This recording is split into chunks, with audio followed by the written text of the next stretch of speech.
Hiro was a pathetic crybaby loser who couldn't get a single girl to ride with him, just like you, but one day, he rizzed a freaky hot beauty who made him her darling and let him ride her.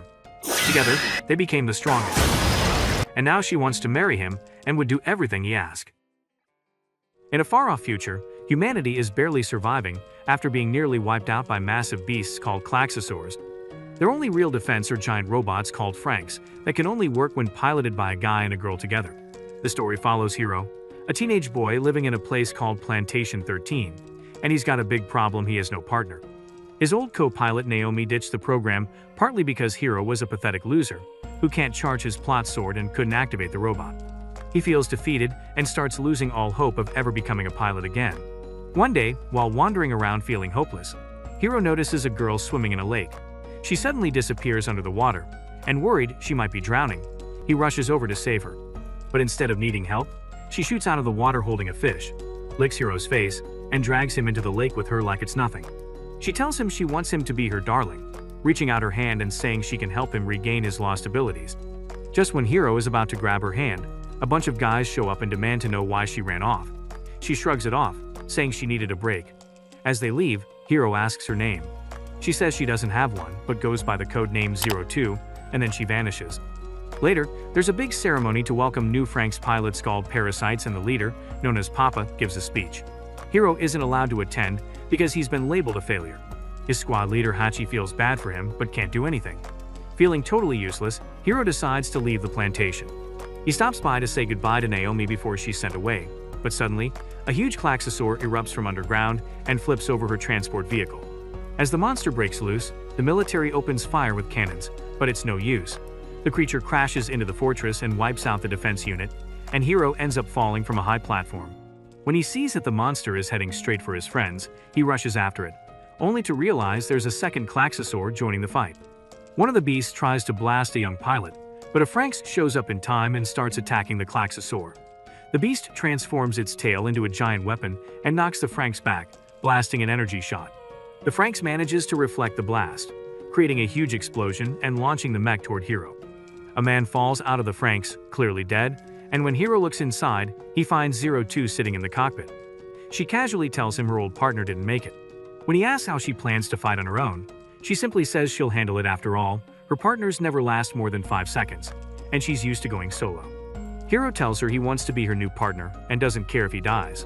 She smiles, says they're alike, and that she likes him. Then she grabs him, calls him darling, kisses him, and pulls him into the cockpit. The Franks suddenly lights up with incredible power, reacting to the bond between them.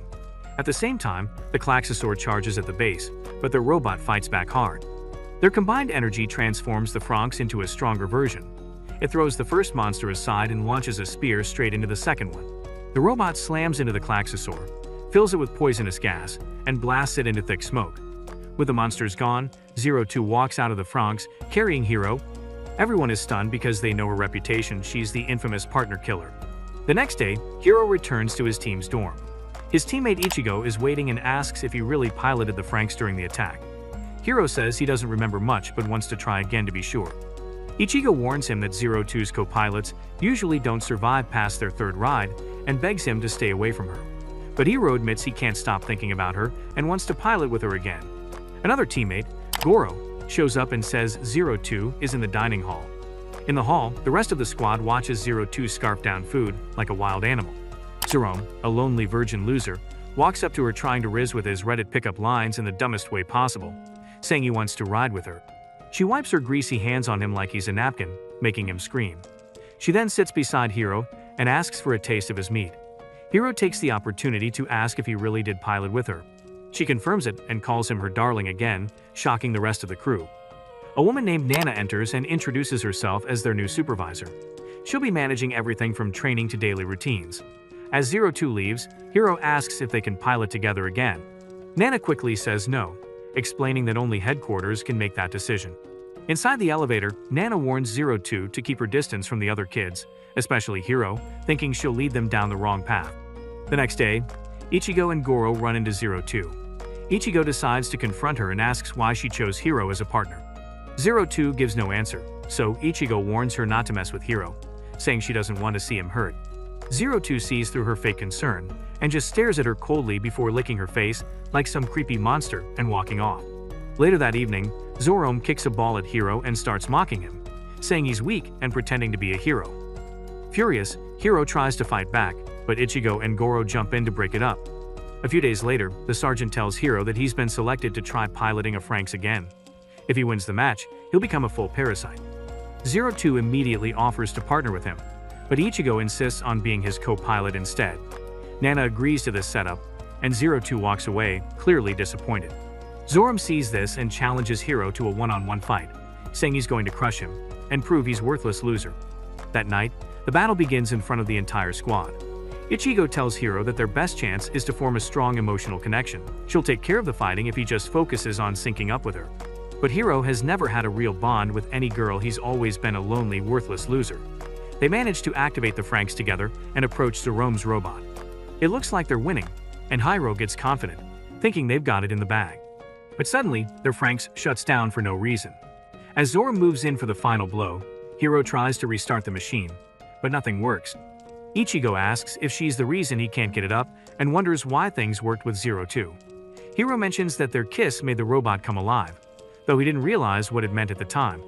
Hoping to test it, Ichigo kisses Hiro, covering his eyes while doing it, but nothing happens. The Franxx stays dead. Zoroark attacks, knocking them down hard. Ichigo, furious and humiliated, powers the Franxx by herself, slams it into Zoroark's robot, and crashes both of them into the base wall. Inside their cockpit, Ichigo breaks down in tears, yelling at Hiro and calling him a useless piece of shit. She truly believes he ED and can never ride with any partner. The next morning, Hiro and Ichigo crossed paths outside the exam room. Hiro tried to say sorry for how things went, but before he could even finish, Ichigo was called away by someone. Later that day, Hiro spoke with Goro and told him he was planning to team up with 02 again. Goro wasn't thrilled about it. He reminded Hiro that all her old partners had died fighting beside her. But Hiro didn't care. He said if he couldn't pilot a Franxx, he was basically useless. The following day, Hiro saw 02 standing alone. As soon as he looked her way, she told him she had been waiting and wanted him to follow her. She headed down a corridor, but when Hiro tried to go in, the system blocked him. That's when 02 showed off her special S-Class ID, which gave her full access to every area. She grabbed his hand and dragged him through the security gate like it was nothing. Once they made it outside, Hiro was shocked to see a peaceful city hidden beyond the walls. He asked how she even knew this place existed, and she explained that all facilities like theirs were built the same way, and she'd been to plenty of them. Hiro said he'd never been outside before because all the kids were born and raised inside the fortress. He told her he wanted to give her a new name, but she smiled and said she liked being called 02. Then she climbed up a pole, balanced across it like it was a tightrope, and playfully asked if he'd ever thought about running away with her. Hiro didn't answer, he was too scared. The next day, Nana gathered the squad and told them they had their first real mission: wipe out some minor Klaxosaurs that had shown up outside the base. The sergeant added that these creatures were being drawn in by magma energy, and lately they'd been causing trouble at a mining site called Level 8. Since Hiro still wasn't officially able to pilot, Nana said he had to sit this one out while the others handled the threat. Soon, the squad arrived at the site and spotted a Klaxosaur already tearing into the equipment. Ichigo led the attack and managed to stab it, pulling it down. Another Franxx helped pin it, and Zoroark finished the job by jamming his weapon straight through it. He started bragging like it was the easiest mission ever. Ichigo told him to destroy its core right away, but before he could, the Klaxosaur jumped on him and started smashing his robot. Miku blacked out from the impact. Thankfully, Futoshi jumped in and blasted the creature off them, giving Ichigo time to strike the core and finish it. Before they could catch their breath, another Klaxosaur showed up, followed by several more. Realizing they were outnumbered, Ichigo shouted for everyone to retreat before they got wiped out. Meanwhile, back at the facility, 02 told Nana she wanted to go help them. Hiro offered to go with her, but the sergeant brushed him off, calling him a weakling who'd just get in the way. 02 tried convincing Nana to let them go, but she flat out refused, saying Hiro wasn't allowed to ride with her. Mitsuru suddenly spoke up and volunteered to partner with 02 instead. He said they were out of time, and it was their only shot at saving the others. He even threw shade at Hiro, saying he could ride her way better. 02 told Mitsuru to get lost and insulted his face, but Hiro, feeling embarrassed, finally stood up and asked her to ride with him. She accepted. Back at the battle, Miku finally regained consciousness, and the squad worked together to hold a gate shut as the Klaxosaurs pounded on it. Ichigo was doing her best to keep it together, But when she heard Zero Two was coming to help and might be with Hiroshi, got distracted. That was all it took. Her robot shut down, and the Klaxosaurs broke through the gate. The squad had to flee as the monsters chased after them. They ran until they hit a dead end. That's when a massive Klaxosaur loomed over them, ready to devour the whole squad. But suddenly, Zero Two's Franks dropped out of the sky and stabbed the beast straight through. It exploded in front of them. More monsters appeared, and Mitsuru started showing off, calling himself the greatest pilot ever and bashing Hiro as useless. While he was slashing away, Zero Two locked in on a huge Klaxosaur and charged full power into battle. By the time their robot surfaced again, Zero Two was totally fine, but Mitsuru looked like death, knocked out and barely breathing. The next day, Mitsuru looked like he'd seen something horrifying. Hiro approached him and asked what had happened in the cockpit. Mitsuru warned him that Zero Two was insane. He said she tried to suck out his soul and nearly killed him. He told Hiro to stay far away if he didn't want to end up like the rest of her victims. Later that day, Ichigo confronted Hiro again. She wanted to know if he was seriously still planning to ride with Zero Two, even after everything that happened. Hiro told her yes, he had no intention of backing down. Ichigo said she wouldn't try to stop him anymore and quietly walked away. The next day, when Hiro saw Zero Two again, Mitsuru's warning echoed in his mind, and he quickly hid. He slipped into a quiet pool to clear his head, but Zero Two showed up there too. She stepped into the water with him and teased him, asking if he wanted to develop plot together. Hiro was too nervous to answer. She told him he was the only one worthy of being her partner, and that they had something special. But before they could talk more, alarms blared throughout the base. Outside the fortress, 4 Franks units were already engaging a Klaxosaur. One of them got knocked back by a worm-like creature, but the others jumped in, trapping and stabbing the beast. Just when they thought it was over, the Klaxosaur twisted around and grabbed Zoro. Then it released a strange substance that trapped the rest of the squad in place. Ichigo tried to escape, but she tripped and got stuck in the sand with everyone else. Meanwhile, Hiro and Zero Two ran to Nana and begged her to let them fight, but she refused again. Suddenly, a bunch of armed soldiers surrounded them and told Zero Two that she was being recalled to another base by higher command. When one of them touched her, she smacked him across the room, and the others raised their weapons at her. Realizing she couldn't win this fight, Zero Two told Hiro that she had to leave for a different facility. She was upset that she couldn't stay with him. She said goodbye and began walking away. As she left, Hiro turned to Nana and asked if it was true had Zero Two really caused the deaths of all her partners. Nana admitted that Zero Two was different. She was more of a weapon than a person. Every battle drained her co-pilots until they died. She wasn't human, she was from somewhere unknown. Hearing that, Hiro realized he had judged her unfairly. He ran off after her, shouting her name. He slammed his fists against the wall, begging her to hear him. He shouted that riding with her brought him back to life, and he wanted to be with her again no matter what. That caught her attention. She stopped walking. Hearing those words made her smile. She leapt onto a soldier, grabbed his gun, and fired at the glass barrier. Then she smashed her way through and ran back to Hiro.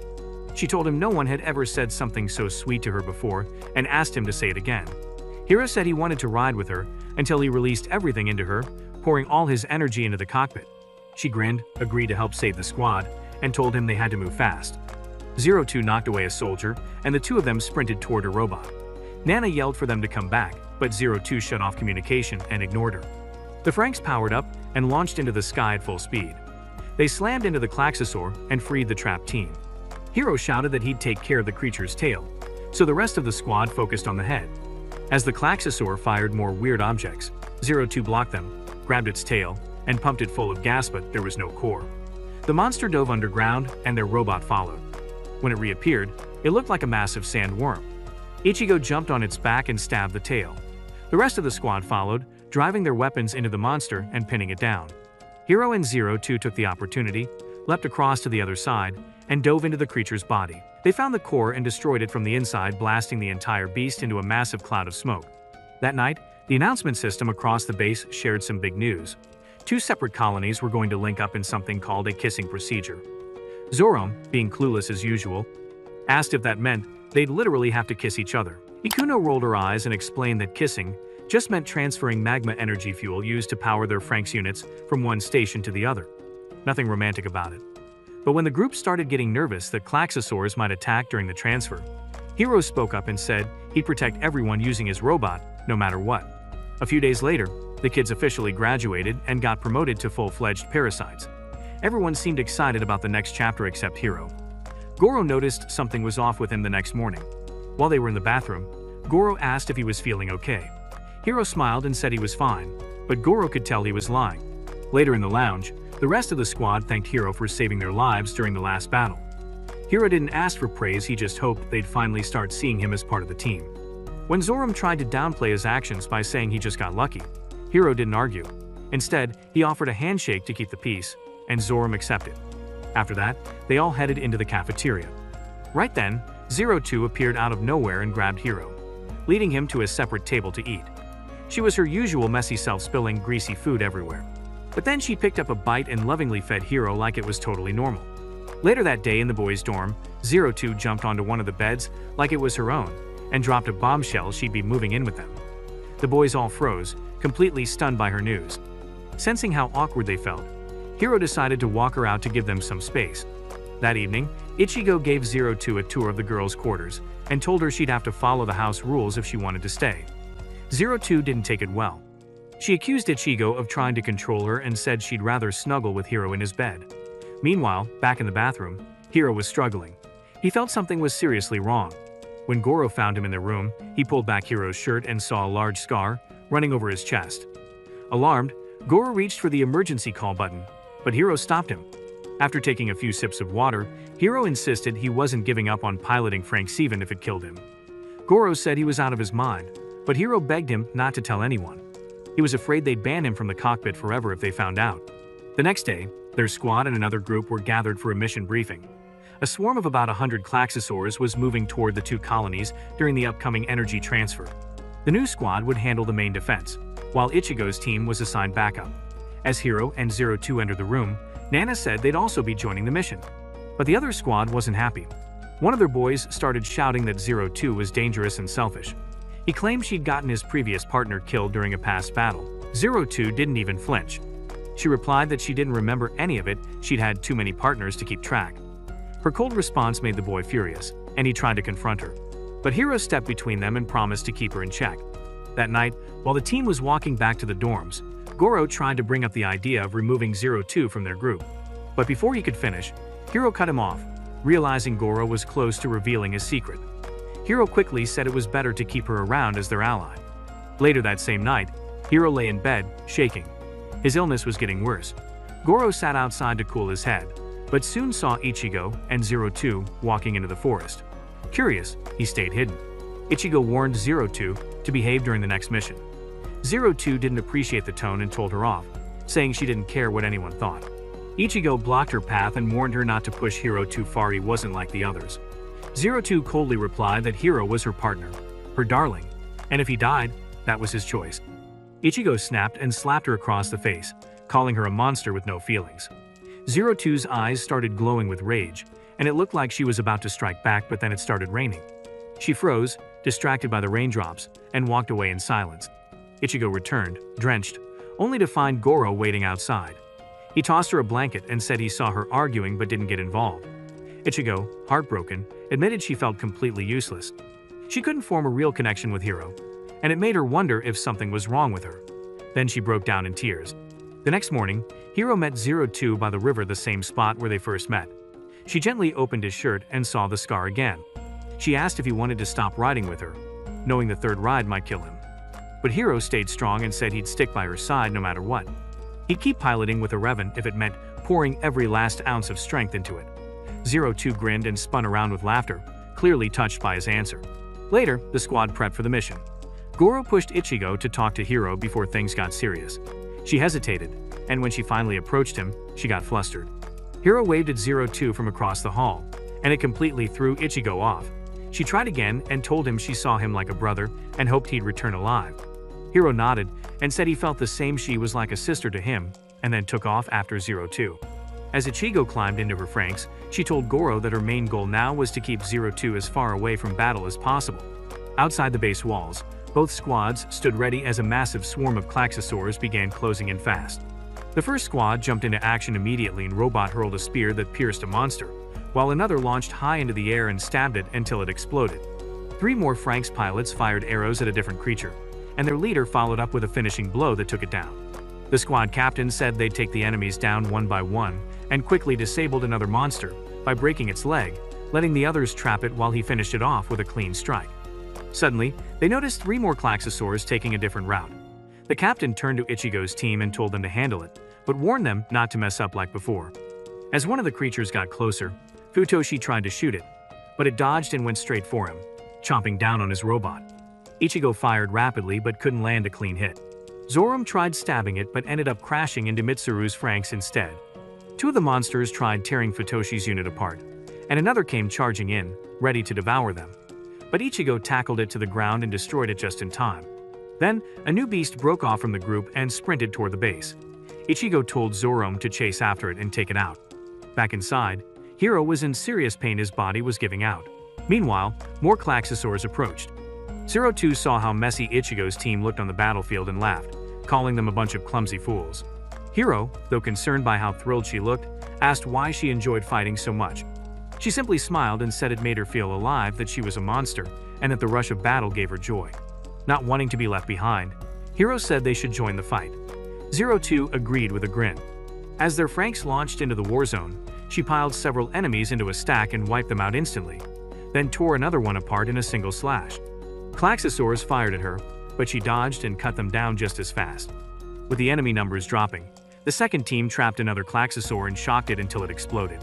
But suddenly, Hiro's condition got worse. His pain was so intense that their Franks stopped moving. Still, 02 managed to regain control and went back to slicing enemies apart while Ichigo finished off the last one. Ichigo told 02 to pull out of the battle, but Hiro insisted they keep going. With all the smaller creatures gone, the second team held down the final Klaxosaur and electrocuted it again. But this time, something strange happened. A loud sound echoed as the beast began to transform. Before their eyes, it changed into a human-like shape and stood tall. The other team fired arrows, but the creature swatted them away like flies and slammed them into the ground. Just when it looked like their leader was about to be killed, Zoroark swooped in and saved him. Realizing they were now the last team standing, Ichigo said they had to hold the monster down so Hiro and 02 could strike its core. The only weapon capable of finishing it was theirs. Everyone climbed onto the beast, trying to pin it down before it reached the base. Meanwhile, Hiro was struggling hard. Thick veins were bulging across his body as he fought to stay conscious. Still, he pushed forward. Their Franks dove down and landed a deep stab into the monster. Hiro pushed all his strength into it, releasing gas into the beast, which made it collapse. Believing they had won, Hiro passed out. But the fight wasn't over. The Klaxosaur flung their Franks across the battlefield and started transforming again. With Hiro unconscious, the enemy launched a brutal attack, smashing the Franks against a wall and shutting it down completely. It kept pounding the robot while 02 tried to fight back. Ichigo saw this and started crying, thinking Hiro was dead. Goro yelled at her to stay strong. While Hiro's body stayed still, his mind had drifted somewhere else, a strange, dreamlike world. Naomi appeared and scolded him, saying he had given up on 02 just like he gave up on her. Hiro replied that he was useless now because he was dead, and he believed 02 could handle things alone. Then, he saw 02 standing under a tree. He ran to her, but she walked away, heartbroken. That moment snapped something inside Hiro. He woke up and saw her struggling to fight alone, getting slammed again and again by the monster. Even so, she kept going like a wild animal, refusing to give up. Realizing this was how she always fought, pushing herself past the limit. After losing her partner, Hiro made up his mind. He wasn't going to leave her. As life returned to his eyes, the strange veins faded, and he grabbed her, calming her down. She screamed as their connection reignited, and the Franks came back to life. They launched back into battle, slamming the monster hard. But just as it tried to transform again, the rest of the team swooped in and held it open. With its core exposed, Hiro flew at full speed and pierced straight through it. The Klaxosaur burst into light, and its glowing body exploded into smoke. Inside the cockpit, Hiro told 02 he wanted to be her wings, so she'd never have to fight alone again. Later, to celebrate their victory, the squad got a beach vacation. At the shore, 02 dragged Hiro into the water and splashed him playfully. But after a few days, Hiro was introduced to the mysterious Dr. Franks, the man who invented the robots, and another higher-up, who said Hiro was lucky to still be alive. Then the sergeant told Hiro and 02 that the main command had officially declared them as partners. 02 hugged him immediately, overjoyed. At the beach, she swam far out while Hiro followed her. She said he had helped her discover the world outside the battlefield. She asked him to stay by her side forever, then licked his face for fun. Hiro got flustered, thinking she was going to kiss him. But she explained that a kiss was something deep and meaningful, and should only be shared between people who truly love each other. She asked him if he had ever kissed anyone else.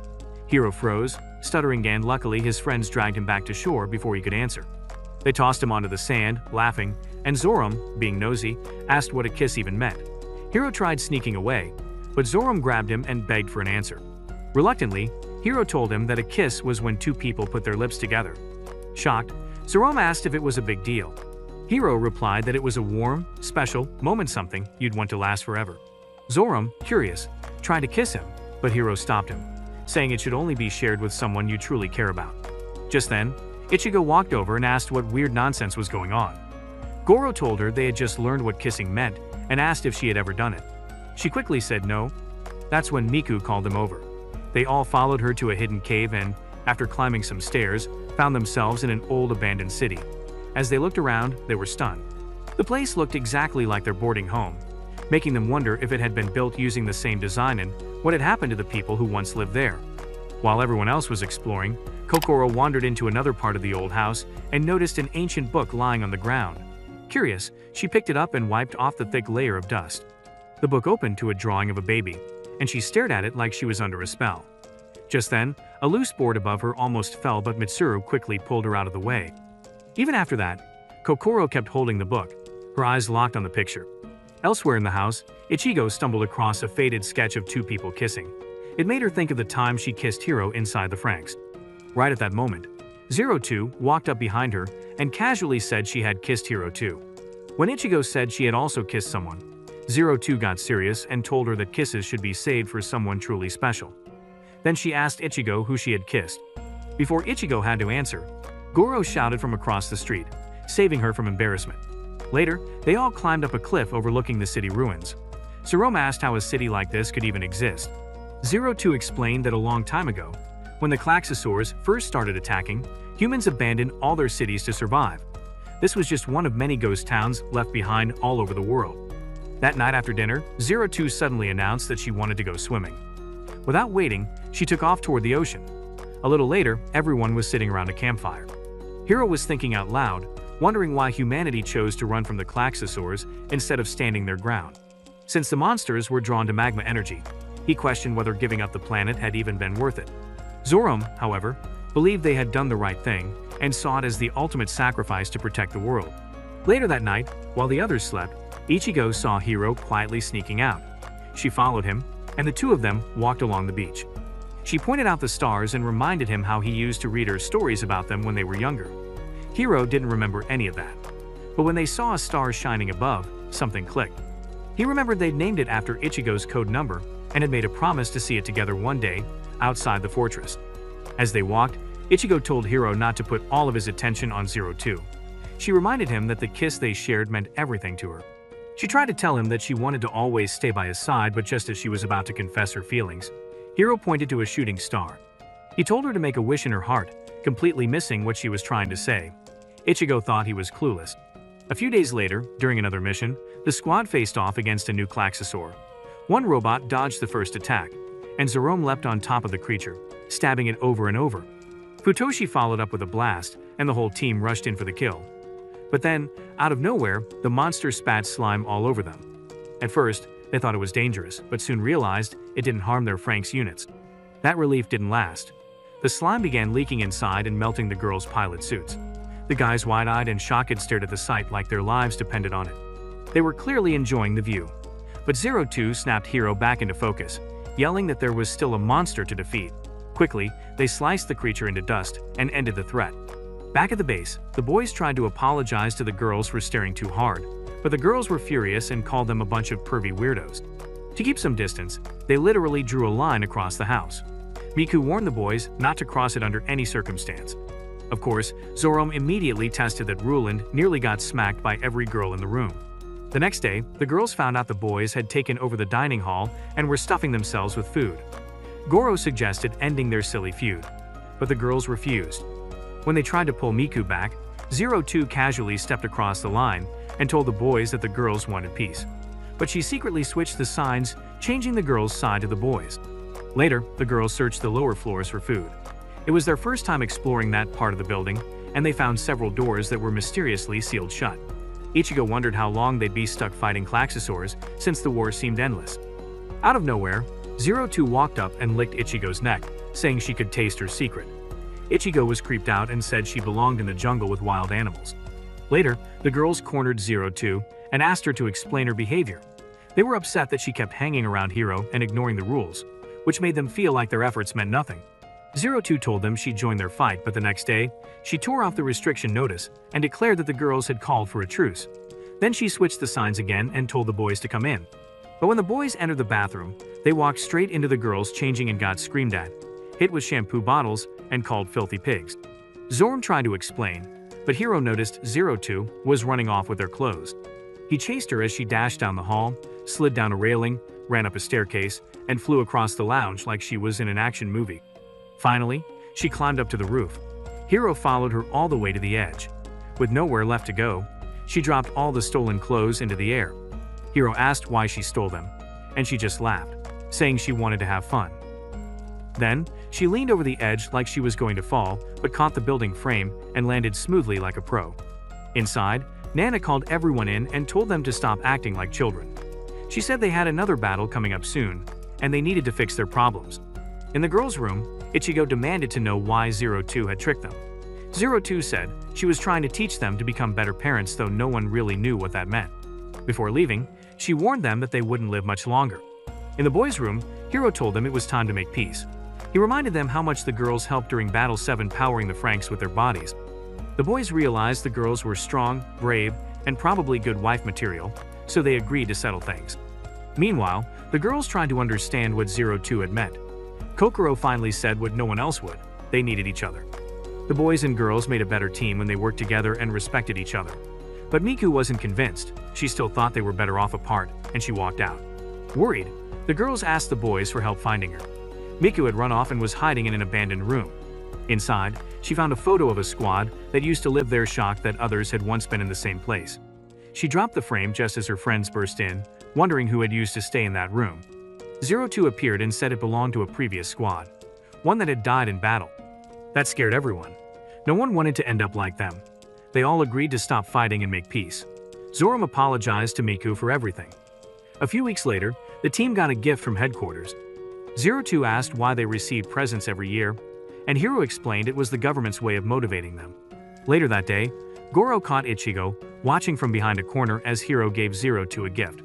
Hiro said she didn't get anything this year, so he wanted to give her something special. It was a mirrorone that used to belong to Naomi, his old partner who had to leave after getting hurt. Zero Two was touched and hugged him tightly, saying she'd treasure it forever. Ichigo saw this and felt a little heartbroken. Goro remembered something from their childhood. When he noticed Ichigo's hair was growing long, he secretly made her a hair clip to impress her. But before he could give it to her, he saw that Hiro had already done the same thing. Goro never gave her the clip. He had always liked Ichigo, but fear kept him from speaking up. Later that night, Hiro saw Goro holding the old clip and asked why he still had it. Goro finally opened up. He said he had wanted to give it to Ichigo for years but never found the courage. When Hiro asked why, Goro admitted the truth: Ichigo had always liked Hiro, not him. She wanted to stay by Hiro's side the way Zero Two always stayed by his. Goro smiled, said he had finally let it go, and laid down to rest. The next day, the sergeant gathered the squad and gave them urgent news. A massive Klaxosaur had been spotted a few miles away and was heading straight for their base. Nana explained their mission clearly: they had to destroy it before it got anywhere near the fortress, or the damage would be huge. Without wasting time, the team jumped into their Franxx and launched toward the threat. As they approached, they spotted huge storm clouds forming in the sky. That's when they saw an enormous Klaxosaur floating in the clouds, looking like some alien spaceship from another world. Zoram, full of confidence, charged in first. He dodged the tentacles flying at him and started slicing through them like a maniac. But then, one tentacle grabbed him midair. He fought his way out and broke free. But the moment he did, a blast hit him. As smoke cleared, he spotted what looked like the core of the beast and thought it would be an easy win. He flew toward it to finish it off. But strange glowing bubbles surrounded him, and he got stuck. Before he could react, Ichigo flew in and punched his Franxx out of the trap, saving him, but got caught herself. Just then, the Klaxosaur started glowing, building up power. A second later, it released a massive explosion that shook the sky. Goro woke up groggy inside his Franxx, turned off the emergency alarm, and remembered something: he had ejected Ichigo from the cockpit just before the blast. Through the comms, Hiro's voice came through. He explained that Ichigo was safe, but Goro was still trapped inside the Klaxosaur's body. The rest of the squad had been forced to retreat, and their only hope of saving him now depended on reactivating his Franks. But with Ichigo no longer connected to the system, that wasn't possible. Ichigo stormed into the control room, demanding they rescue Goro immediately. She shouted that he was an idiot, but her idiot tan that they couldn't just leave him. The sergeant calmly explained that Goro had ended up inside the creature's magma core and was lucky to even be alive. But since the fortress came first, they might need to destroy the Klaxosaurovan with Goro still inside. Ichigo, horrified, begged them to find another way. 02 stepped forward and proposed a plan. Sneak through the exhaust port on top of the creature and enter from there. The squad agreed and launched back into the battlefield. Zerome helped position their Franks at the top, and Ichigo dove into the fuel pool inside the beast, swimming deeper and deeper. Meanwhile, Goro was running out of air and began to reflect on his life. As a kid, he was always picked on and weak, but Ichigo had always protected him. He had fallen in love with her long ago, even though he knew she only had eyes for Hiro. Still, she was his reason to keep going. Ready to give up, Goro moved to trigger the self-destruct button. But at that exact moment, Ichigo arrived inside the cockpit. She reminded him that she promised to save him because he could never do anything without her. Goro was overwhelmed with emotion. He grabbed her hand, and their connection reactivated the Franks. With one final boost of power, the robot blasted upward, launching out of the Klaxosaur and escaping just in time. Behind them, the monster exploded in a blinding light, and the battle was over. Back at the fortress, Goro finally gave Ichigo the hair clip he had held onto since childhood. He told her he'd wanted to give it to her for years and confessed that he loved her and wanted to stay by her side forever. But Ichigo gently told him that she only saw him as a friend. Later, Hiro noticed that 02 looked unusually quiet. When he asked what was wrong, she shrugged it off and said she was just thinking about dinner. Meanwhile, Zerome and Miku were yelling at each other again, when Nana arrived and told everyone she had important news. They were invited into the city by the military leaders for their efforts in battle. The squad was excited. They thought they'd finally get to meet real adults and see how people lived outside the fortress. But 02 wasn't thrilled.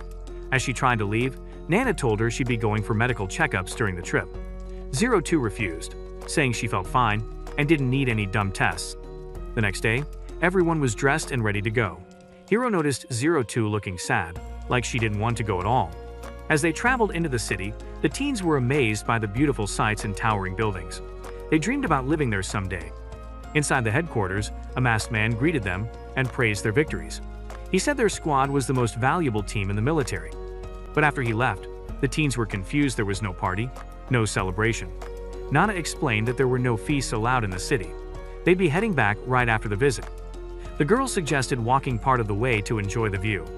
On the walk, Zerome mentioned how badly he wanted to become an adult so he could live in the city, but Ichigo said she didn't think they'd survive long enough.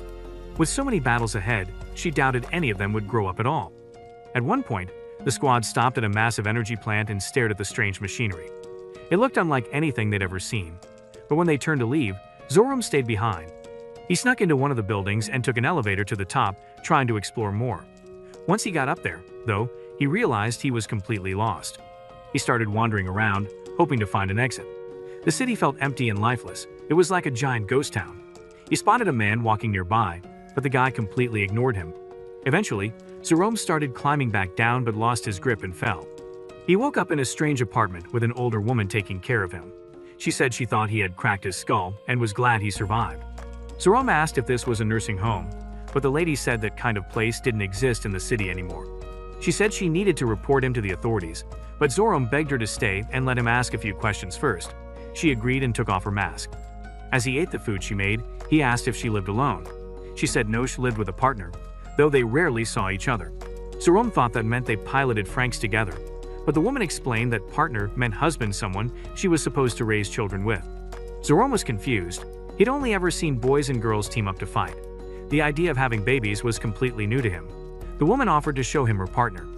They walked into a room where her husband lay inside a strange machine. She said he was using it to keep his mind active for something important. Suddenly, the woman collapsed. She said she was dizzy and hadn't talked to anyone in years. She'd almost forgotten how to hold a conversation. Zerome asked if she spoke to her husband, but she said no. They didn't even greet each other anymore. She said people in the city stuck to their own tasks and barely made personal connections. Zerome started complaining about Miku, but the woman encouraged him to find someone new. Zerome, however, refused, said Miku was special to him, and he wouldn't trade her for anyone. Hearing that made the woman even sadder. She told him she needed to report him now. As she sent out the signal to the authorities, she asked why he was crying. Jerome said she looked familiar and asked if they had met before. The woman said no, but called him a hero for risking his life to protect the fortress. Suddenly, a loud buzzer went off. 2 agents from the forces stormed in, scanned Zoram for contamination, and called him dirty and unfit to be in the city. Back at the boarding home, Zoram was punished for ditching the team. They made him scrub the toilets, and Miku stormed in, screaming at him and calling him a stupid, useless idiot. A few days after their latest mission, the team returned to base, worn out but proud. Ichigo informed Nana that they had successfully wiped out several Klaxosaurs and were ready for whatever came next. The sergeant quickly informed them that a new batch of Klaxosaurs was approaching, and they needed to be ready to fight again the following day. He told them to rest up and be prepared. The next morning, the team stood by as a massive machine began digging deep into the ground. That's when they got the bad news: more Klaxosaurs were heading their way. Everyone geared up, climbed into their franks, and prepared for battle. But before the fight even began, one robot shut down. Inside it, Mitsuru had collapsed from exhaustion and was looking extremely sick. They rushed him back to the facility for treatment. That night, while unconscious, Mitsuru had a vivid dream. He remembered being a small, weak kid, constantly told that he wasn't strong enough to be a pilot. Desperate to prove himself, he volunteered for a dangerous experiment and received a risky injection that could have killed him but didn't. Later, when he asked Hiro to be his Frank's partner, Hiro told him he could only ride with a girl. The rejection hit Mitsuru hard, and as he woke up, that memory made his blood boil. He realized he still hated Hiro and had no plans to forgive him. The next day, Mitsuru stubbornly demanded to pilot again. He wanted to prove everyone wrong and show that he was still capable. But when he tried to power up the Franks, Nana and the sergeant saw that he was still too weak. They told him he wasn't ready. Afterward, they gathered the team and announced that Mitsuru and Ikuno would no longer be partners. Both had lost their motivation, and it was better for everyone if they switched. After the meeting, Hiro pulled Zero to his side and asked why she'd been acting off lately. She coldly replied that it wasn't his business and walked off. During the next meeting, Nana asked for volunteers to change partners. Ikuno stepped forward and asked to team up with Ichigo, even though Franks only worked with male-female pairs.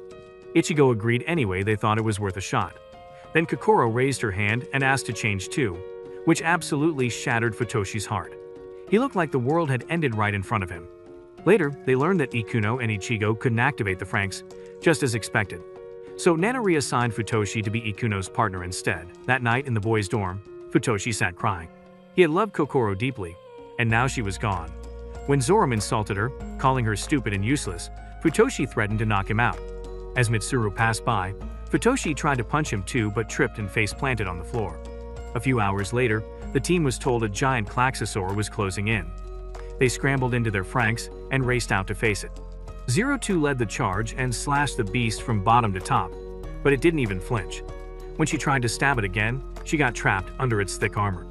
Ichigo and Futoshi jumped in just in time to pull her out, but 02 rushed right back in, furious and wild. She sliced off more pieces of the monster butt, then it split apart into smaller, faster Klaxosaurs. They swarmed the area, knocking Frank's units around. Just when it looked like Futoshi would get crushed, Hiro pulled 02 back before she could go too far off the rails. Kokoro suggested they shoot the creature to find the core, and the team agreed. As they dodged the beast's massive legs, 3 smaller Klaxosaurs broke off and sprinted toward the excavation zone.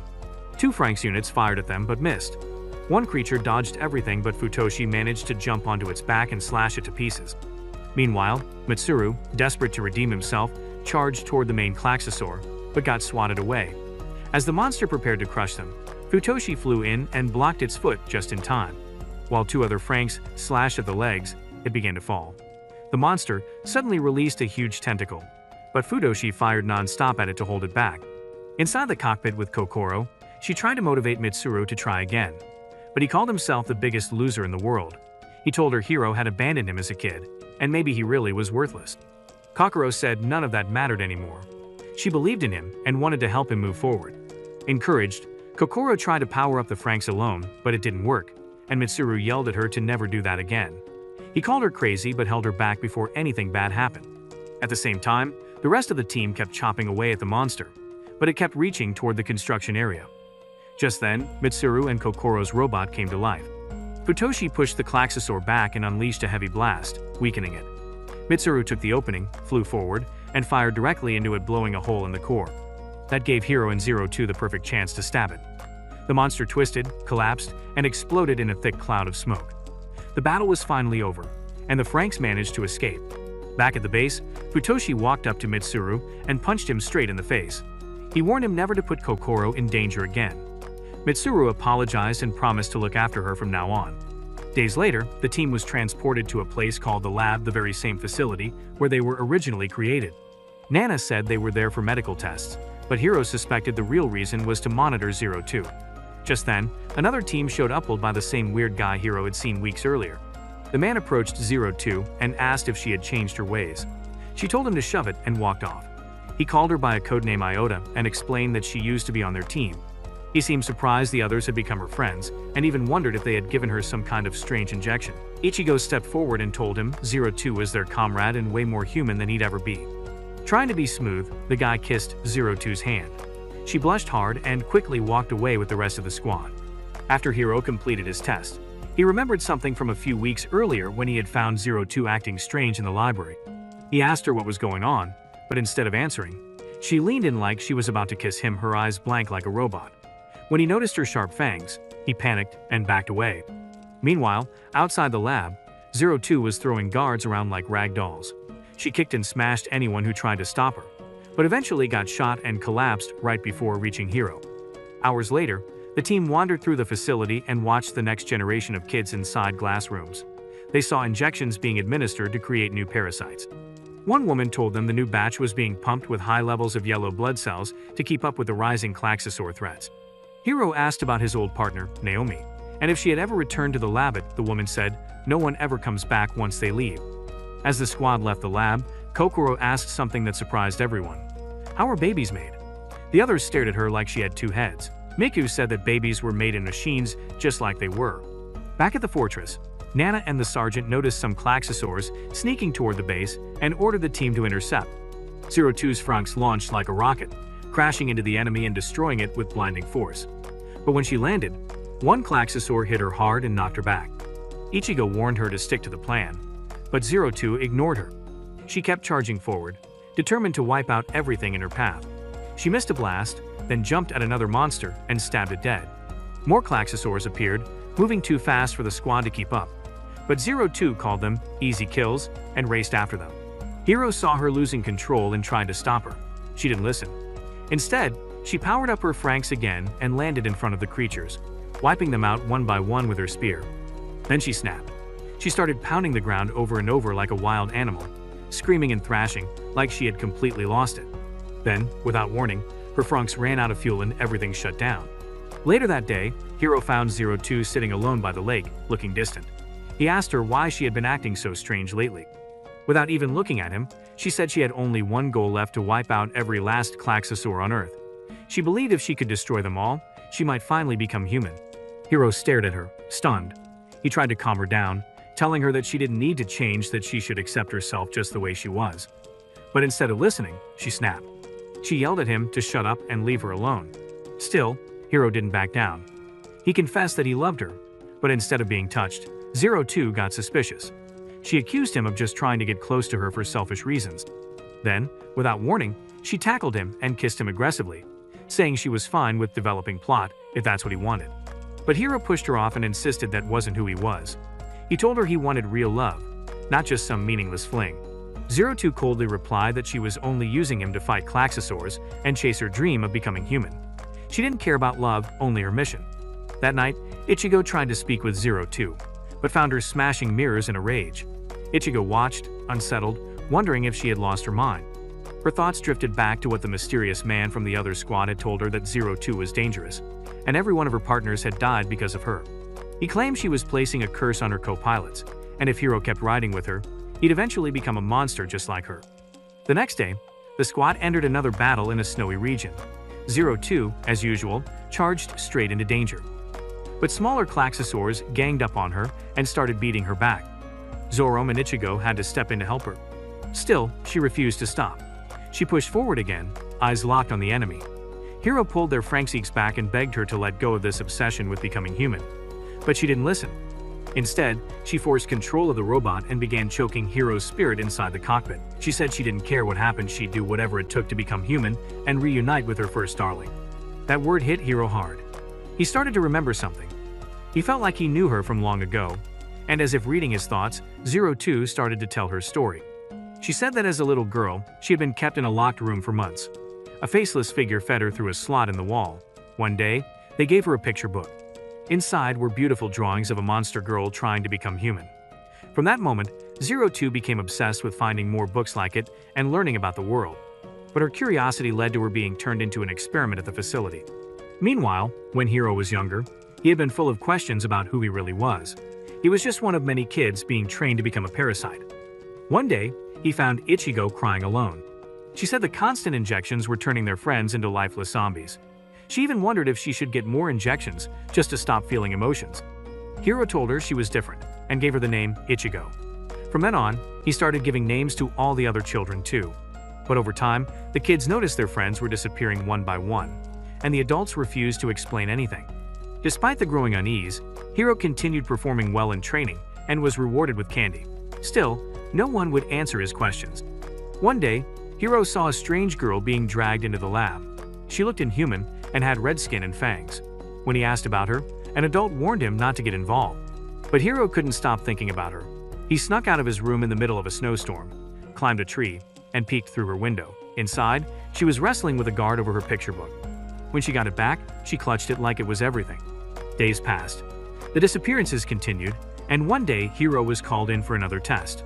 Afterward, he was rewarded with 2 sweets. But as he was leaving, he heard a scream.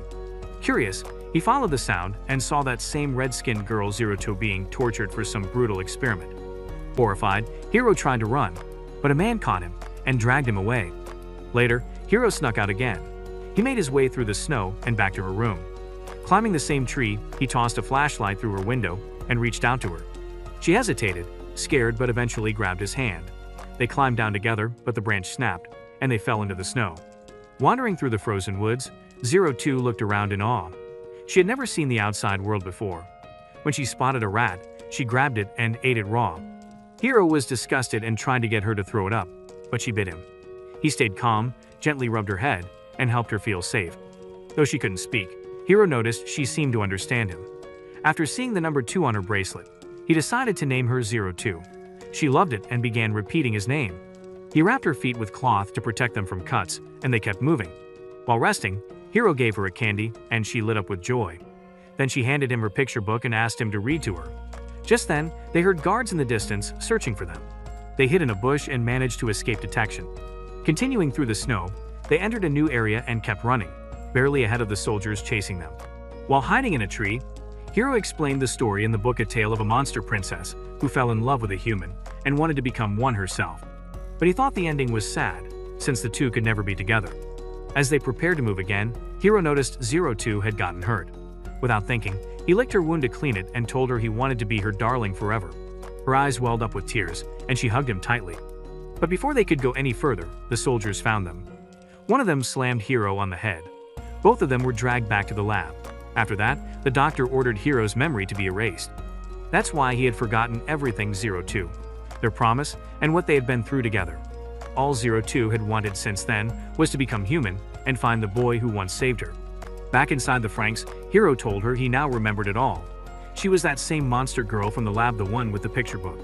As those memories returned, the robot powered down, and Hiro passed out in her arms. Ichigo entered the cockpit and saw Hiro collapsed. She yanked 02 out and tried to wake him up. Later that day, Hiro was taken away for treatment, and 02 realized she had made a terrible mistake. When she tried to visit Hiro, Ichigo blocked her path. She said 02 wasn't allowed near him ever again. Ichigo told the others that 02 had been manipulating Hiro from the start and was responsible for his condition. She had no intention of letting her hurt him anymore. 02 tried to brush it off, but Ichigo stood her ground. She said 02 was no longer part of their squad and was banned from seeing Hiro. Later, Hiro finally woke up. His friends were relieved to see him conscious, but he immediately asked where 02 was. Ichigo told him the truth. She had kept her away and officially removed her from the team. Before leaving, Hiro apologized to Mitsuru for breaking his old promise to be partners. Mitsuru said he didn't care about that anymore and even advised Hiro to forget about 02. But Hiro couldn't. He remembered how lost and broken he had become after losing his memories. He had been failing every test and was on the verge of being sent away. But 02 had changed everything. She brought him back to life. She reminded him of who he truly was. And now, no matter what anyone said, Hiro was determined to find her again and make things right. The next morning, the sergeant gathered everyone to brief them on a new mission. This time, it wasn't just any battle, it was an all-out war against a huge army of Klaxosaurs. 2 other squads would be helping out too, but as soon as the meeting began, Ichigo raised her hand and firmly demanded that 02 be removed from their team. She said 02 had become dangerous and was acting totally out of control. Nana responded by saying that 02 was already scheduled to return to headquarters the next day. She'd been officially summoned back and would be rejoining her original team. 02 was stunned by this and begged them to let her see Hiro just one last time before she left. But Nana firmly denied the request and reminded her that she would be leaving in the morning, no exceptions. As 02 turned to leave the room, Futoshi stepped in front of her to block her path. Then Ichigo added coldly that they were going to keep her away from Hiro no matter what. At the same time, Hiro tried to step outside his room, but Miku stopped him, saying he wasn't allowed to go anywhere. Everyone was afraid that if 02 saw him again, something terrible would happen. Later, Ichigo entered Hiro's room and brought him an apple. As she peeled it, she told him that 02 was going back to her old team and that he should stay far away from her. But Hiro couldn't hide his feelings. She admitted he still couldn't stop thinking about 02. He apologized for making everyone worry and said he needed to rest. After finishing the apples, he laid down and Ichigo left. Meanwhile, back at the house, 02 had lost her patience. She knocked Goro into a wall, trying to force her way out so she could find Hiro. Ichigo appeared and warned her again she wouldn't be allowed anywhere near him. 02 grabbed Ichigo's shirt in frustration and said she just wanted to talk. Goro stepped in and suggested they at least give her a few minutes with Hiro. Soon after, they reached the facility. 02 rushed into the medical room, expecting to see Hiro, but it was completely empty. The others were just as shocked. That's when they realized Hiro had somehow escaped by climbing through the ceiling. But 02 assumed they had all tricked her, and her eyes lit up with fury. Meanwhile, Hiro had arrived at her room in the boarding house, eager to see her. But when he opened the door, he saw that the place was a total mess. At the same time, 02 had already gone berserk. She had taken out the entire squad and was about to attack Ichigo. Just then, Hiro walked in. The moment she saw him, 02 let Ichigo go. Hiro rushed over, asking why she had hurt everyone. 02 tried to explain, saying that Ichigo had tried to keep them apart, and all she wanted was to talk to him. But Hiro said she had become something terrifying. He told her to leave and never come back. Her heart shattered. The next day, 02 prepared to leave. As she walked out alone, some of the others started to regret how things had turned out. Even they had to admit they would miss her. Hiro stood near the boarding home, watching her walk into the forest without saying a word to him. Ichigo approached Hiro and suggested they go inside. But when she turned to him, she saw tears rolling down his face. He was heartbroken. He didn't want to let her go. He ran after her, but Ichigo grabbed his arm. She told him that if he kept chasing 02, he'd lose himself and become a monster too. Then, in a desperate move, she kissed him. She said she'd always loved him since they were little and had dreamed of being with him forever. But before Hiro could respond, he looked up and saw a jet flying away in the sky. It was 02, already leaving the fortress. The next day, the sergeant showed them terrifying footage. A huge swarm of Klaxosaurs had been wiping out fortresses and crushing defense lines. Seeing the destruction, the squad realized this was nothing like the small battles they had fought before. This was a full-scale invasion, and their survival depended on winning. The sergeant told them their mission was to eliminate all the Klaxosaurs and capture the stronghold. Everyone geared up to leave. Goro gave Hiro a pat on the shoulder and told him to hold his head high. Ichigo told him to just stay back and take a nap since he couldn't help anyway. Out on the battlefield, 02 back with her old team built a ferocious assault. Her teammates attacked first, obliterating a wave of Klaxosaurs. Ichigo's team joined in shortly after. Futoshi fired powerful blasts at the creatures, tearing them apart as he charged forward. Zoram slashed one monster after another into chunks. Mitsuru shot down more and discovered an opening that led deeper into the Klaxosaur nest. As Ichigo announced they'd be heading in, the ground split open. A colossal super Klaxosaur emerged, roaring as it hurled an entire fortress through the air, instantly destroying it. It then smashed through another base and started making its way toward the last remaining fortress. A different squad tried stopping it with explosives, and although they slowed it down, the beast smashed its way into the city and unleashed a flood of smaller Klaxosaurs. Ichigo told everyone to fall back inside. But before she could act, Zero Two appeared and sprinted into the chaos. As waves of monsters flooded the city, she tried climbing the enormous Klaxosaur, but it swatted her down. Surrounded by smaller ones, she used her tail to rip them apart. The rest of the team was falling apart from exhaustion. Still, Zero Two kept running, cutting down every Klaxosaur in her path. Meanwhile, back at the base, Hero sat in Zero Two's trashed room, staring at a cracked mirror with tape on it. He wondered what she had wanted to tell him before leaving. After sitting there in silence, something inside him snapped. He wasn't going to just sit around anymore. It was time to step up and fight for her. On the battlefield, the city was falling fast. Ichigo ran out of ammo and began swinging metal bars to crush monsters. Zorome tried to take one down, but was thrown back. As Ichigo slashed through another one, they spotted a robot speeding towards Zero Two. It was Hero in a training unit. But before he could reach her, a Klaxosaur slammed him into the ground. Ichigo shouted for him to go back to base, but Goro saw through her. He realized Ichigo was only trying to separate them, so she could keep Hero to herself. Goro powered down his robot and told Hero to climb in. Then he turned to Ichigo and asked her to help him reach Zero Two. As they synced up, Ichigo felt Hero's heart and it was full of memories of Zero Two. She knew she had no chance. Still, she held it together and powered up. Ichigo's robot charged the Fran XX that Zero Two was in, but the enemy knocked her away instantly. Refusing to give up, she attacked again and again. Her weapon got snapped in half, and she was thrown around, but she kept fighting until she finally disabled the enemy and cleared a path. When Hero finally entered the cockpit, he found something shocking. Zero Two had transformed into a monstrous, unrecognizable version of herself. She was still controlling the Fran XX, leaving him no access.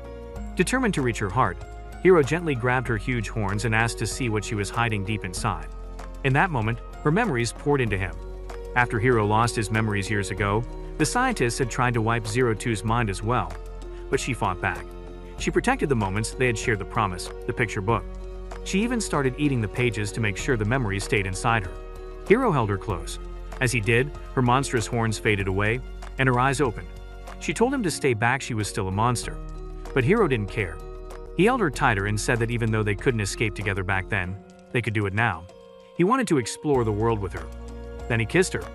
Just then, 3 enormous Klaxosaurs launched an energy blast at them. But their Fran XX soared into the sky, glowing with blinding light. In that instant, their robot transformed. Zero Two charged forward, flying straight into the heart of the giant Klaxosaur and blew it up from the inside. The explosion was massive. Then, without slowing down, she went on a rampage, wiping out the rest of the Klaxosaur army in a whirlwind of destruction. The surrounding base crumbled as the monsters were obliterated in a final, earth-shaking blast. And that's where this video ends. If you want to see the next part, make sure to like and subscribe to our channel. Until next time.